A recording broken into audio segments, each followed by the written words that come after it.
नमस्कार, मैं हूं प्रदीप कुमार। आप देख रहे हैं पॉलिटिकल आइडिया। मित्रों, आज हम बात कर रहे हैं एक बार फिर पप्पू यादव की। पप्पू यादव ने एक ताज़ा बयान दिया है।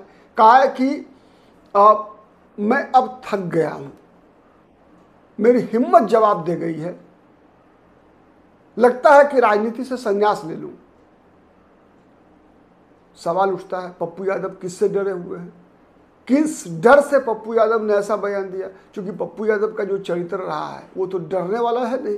पप्पू यादव तो डराने के लिए जाने जाते हैं, डर पैदा करने के लिए जाने जाते हैं अपने राजनीतिक दुश्मनों के दिल में। आप देख रहे हैं लगातार 2 वर्षों से तेजस्वी यादव डरे हुए हैं पप्पू यादव से कि पप्पू यादव कब कोई खेला कर दे।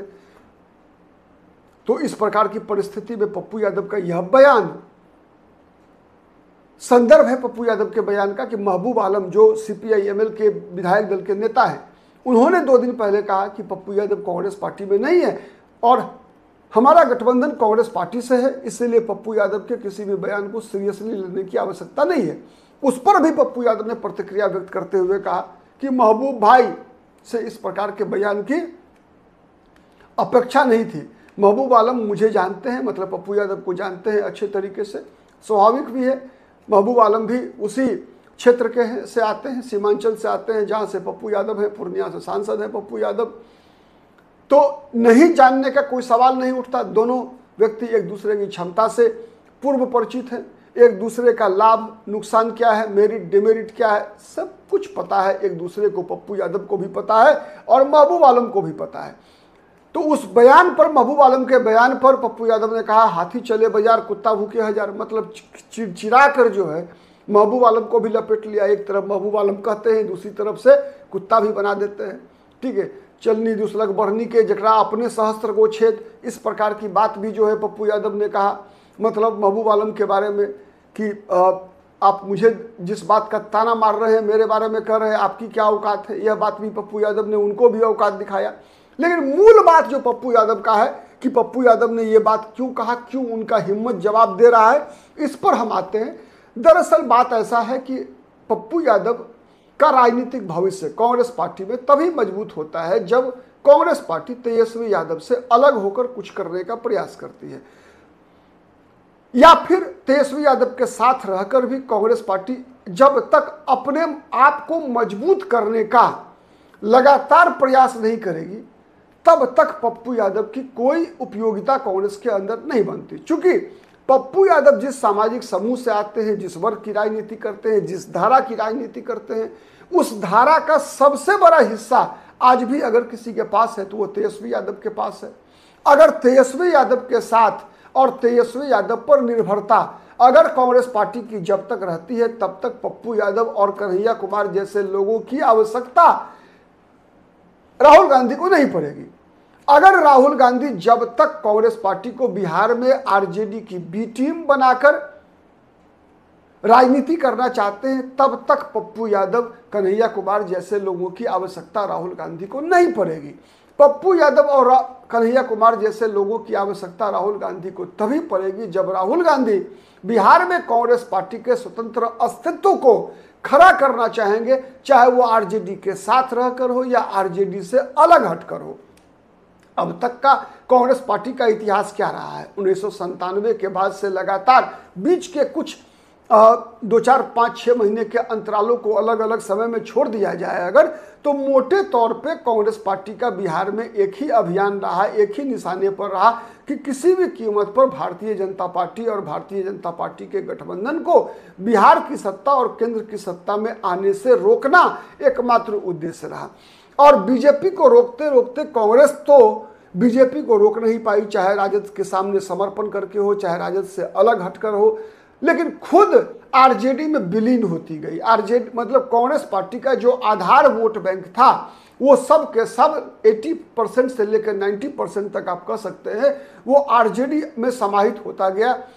कुछ अन्य दलों जैसे जीतन राम मांझी, चिराग पासवान के पास भी जाता गया, लेकिन कांग्रेस मोटे तौर पे कांग्रेस अपना आधार खोती चली गई।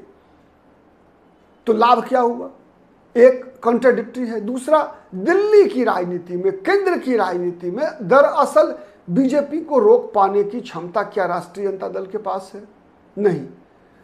बीजेपी को अगर कभी भी रोक पाएगी तो कांग्रेस पार्टी ही रोक पाएगी, और कांग्रेस जब तक मजबूत नहीं होगी तब तक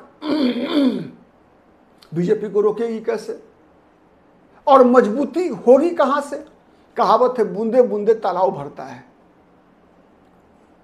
नहीं, एक एक ईंटा जोड़कर दीवार खड़ा होता है। आप ईंटा जोड़ेंगे ही नहीं तो दीवार खड़ा कैसे होगा। तो बीजेपी को चुनौती देना है अगर कांग्रेस पार्टी को आने वाले दिनों में, चाहे राहुल गांधी के रूप में प्रधानमंत्री पद के लिए या मुख्य विपक्षी दल या सत्ता दल के रूप में केंद्र की राजनीति में, तो फिर केंद्र क्या है, राज्यों का संगठन है। नहीं, भारत में जितने राज्य हैं सबको मिलाकर प्रधानमंत्री, सब जगह से प्रधानमंत्री चुने जाएंगे।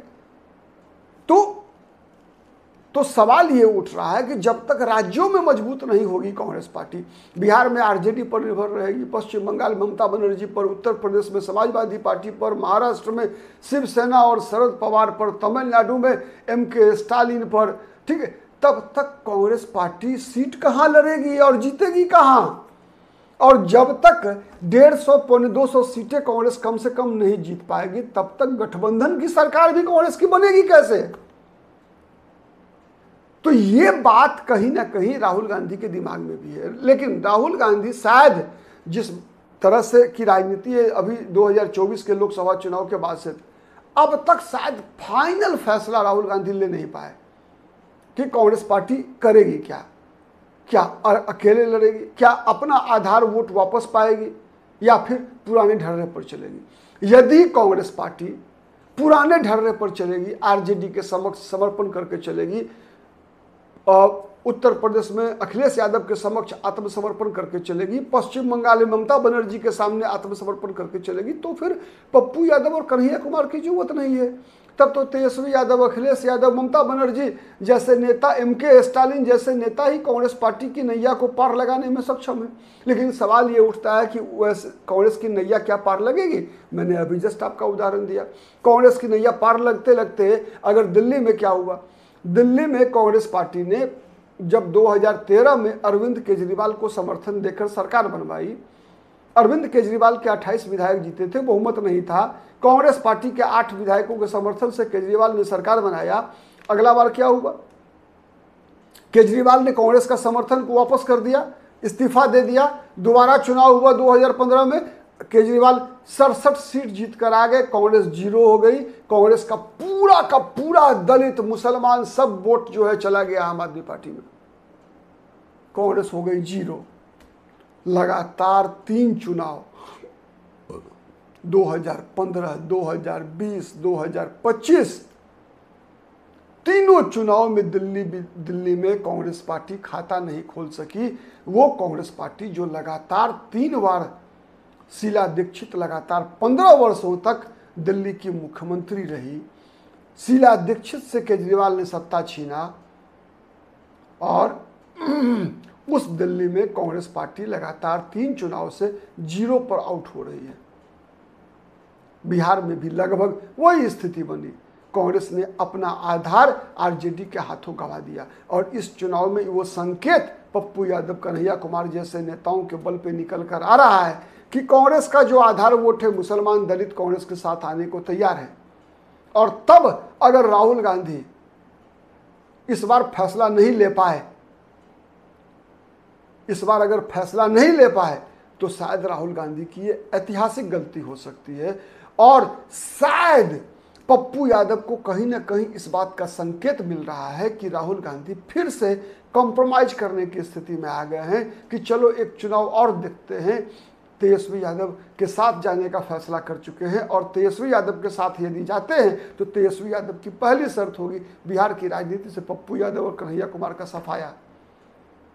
शायद इसी बात का अंदाजा पप्पू यादव को हो गया है, इसीलिए पप्पू यादव निराश भी है, हताश भी है। और इसी निराशा और हताशा में पप्पू यादव का हिम्मत जवाब दे चुका है और इसीलिए पप्पू यादव ने कहा कि मन करता है राजनीति छोड़ दे, संन्यास ले ले।